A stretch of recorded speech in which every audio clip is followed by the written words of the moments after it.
Blackwood Manor stood on a hill. It was a dark and scary place. The old house creaked in the wind. No one dared to go near it. The windows were like vacant eyes.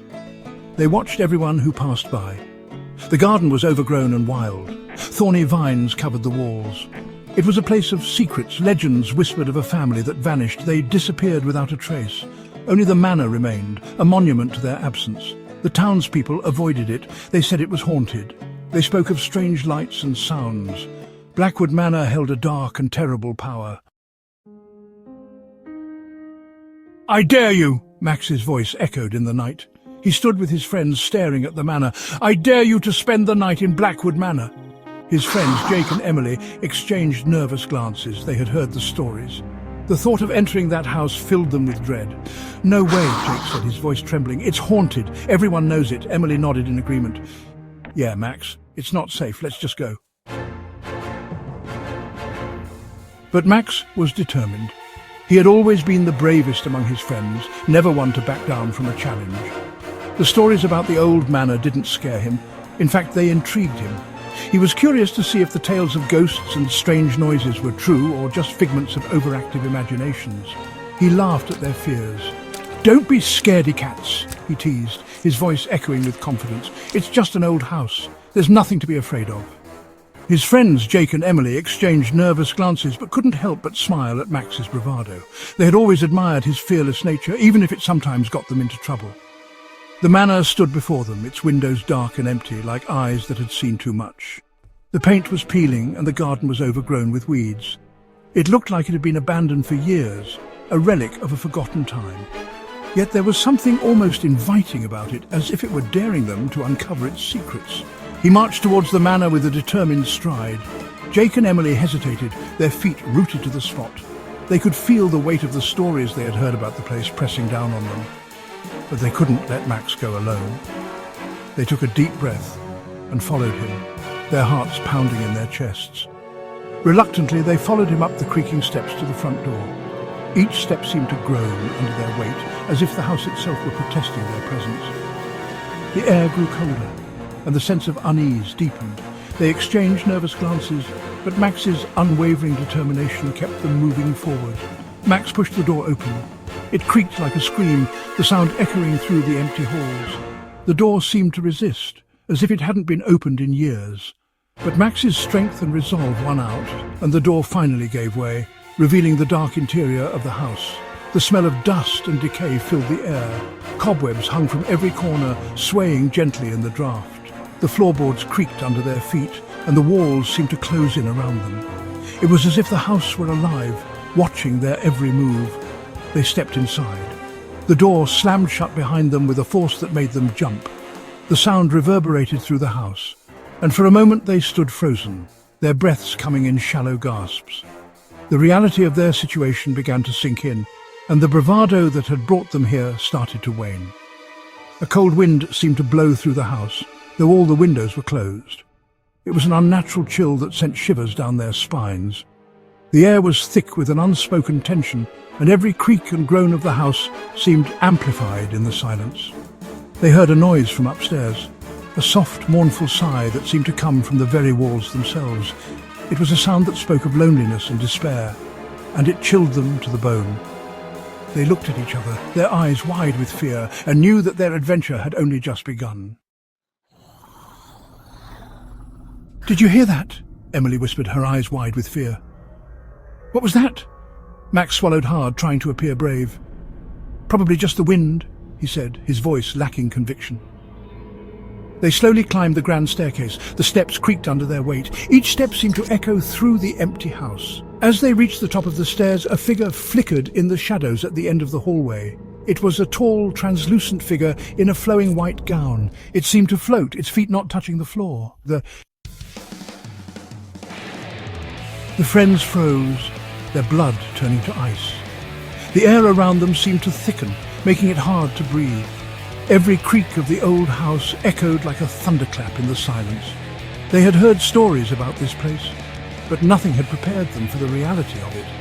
Emily gasped and clutched Jake's arm, her eyes wide with terror. She could feel his heart racing just as fast as hers. "Did you see that?" she whispered, her voice barely audible. The ghostly figure turned towards them, its face hidden in the darkness. It seemed to float rather than walk, its movements eerily smooth and silent.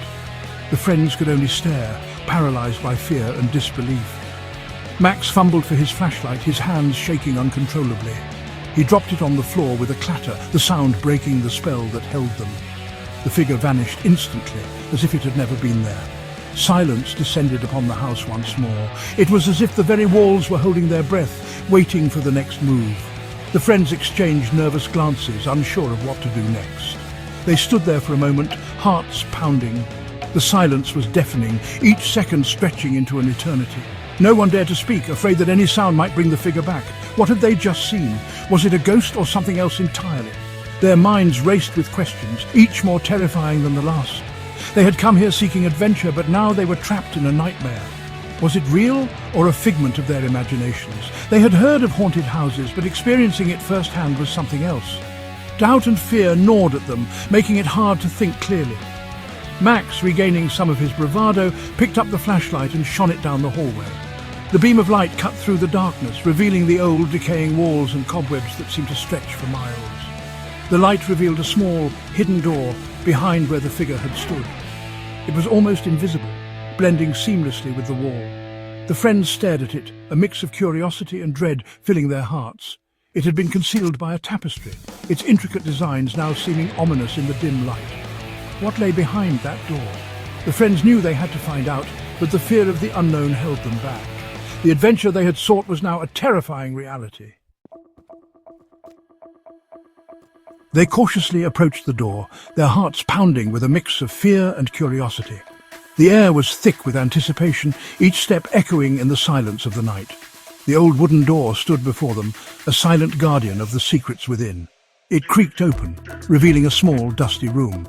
The sound of the creaking door seemed to reverberate through the empty space, adding to the eerie atmosphere.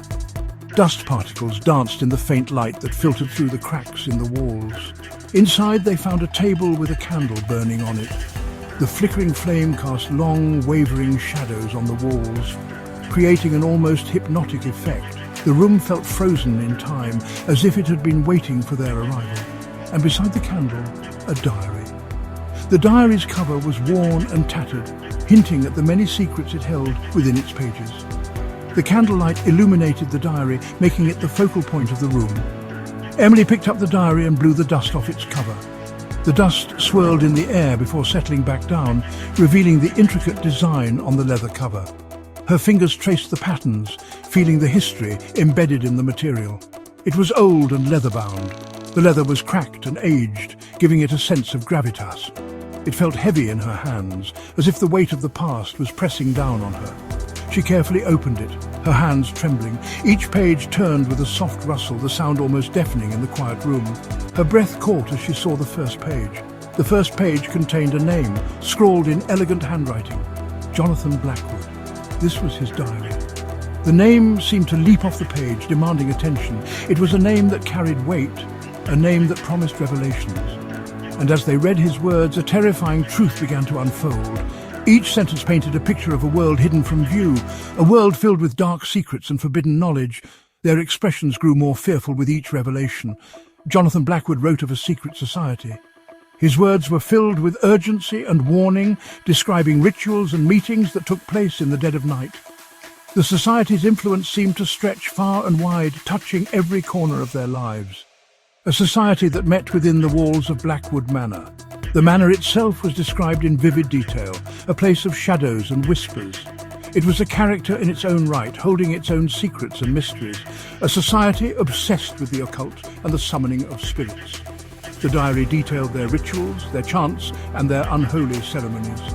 It was a world of darkness and danger, a world that they had unwittingly stepped into. He wrote of a ritual gone wrong. A spirit, powerful and malevolent, accidentally summoned into the world, and then the diary entries stopped abruptly. He summoned something, Jake whispered, his voice filled with dread, something evil. They could feel a cold presence in the room with them. Suddenly the hidden door slammed shut. They were trapped. The candle on the table flickered and died, plunging them into darkness. They heard a low growl just beyond the door. It was the spirit, and it was angry.